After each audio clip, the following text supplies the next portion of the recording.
Muslimin rahimakumullah, kita masuk ke kajian berikutnya, yaitu konfirmasi pahala Al-Quran yang ke-8, yaitu menemukan hakim atau keputusan untuk menyelesaikan khilafiyah. Di dalam Al-Quran disebutkan, diantaranya surat yang kedua Al-Baqarah ayat 213,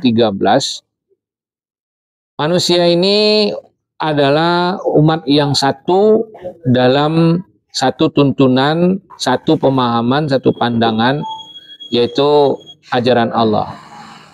Karena bapak pertama kita, Adam alaihissalam, itu tidak hidup kecuali dengan ajaran Allah. Dan itu adalah turun-temurun kepada anak cucunya.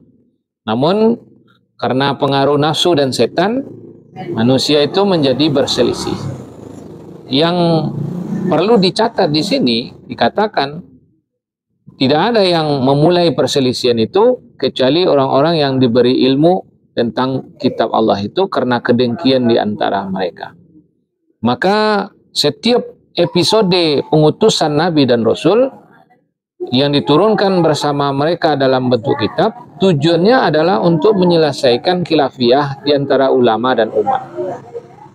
Antar ulama dan antar umat yang berselisih karena dimulai oleh ulama, maka kitab Allah lah yang akan menyelesaikan.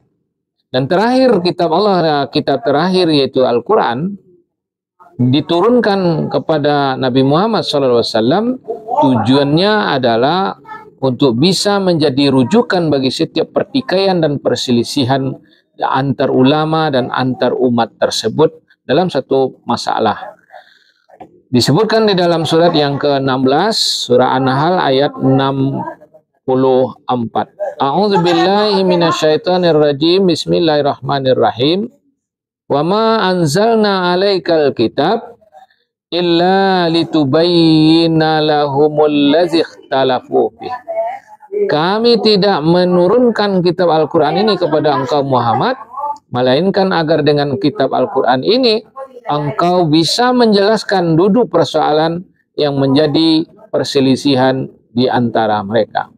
Maka kita diperintahkan membaca Al-Quran, terutama para ulama, itu tujuannya lah mencari duduk persoalan yang menjadi perselisihan. Dan andaikan itu kita amalkan, maka akan terwujudlah umat wahidah, yaitu umat yang bersatu, satu komunitas muslim yang berimam kepada Al-Quran dan tidak ada perselisihan dan apalagi perpecahan. Andaikan kita membaca Al-Quran, mendengar Al-Quran, tapi tidak menemukan solusi untuk duduknya persoalan perselisihan itu, lalu pahala apa yang Anda harap? Pahala apa yang akan ditimbang di akhirat kelak? Dan pahala apa yang bisa dikirim ke orang mati? Sementara fungsi-fungsinya tidak berjalan sebagai hasil dari pembacaan itu sendiri. Barakallahu lana.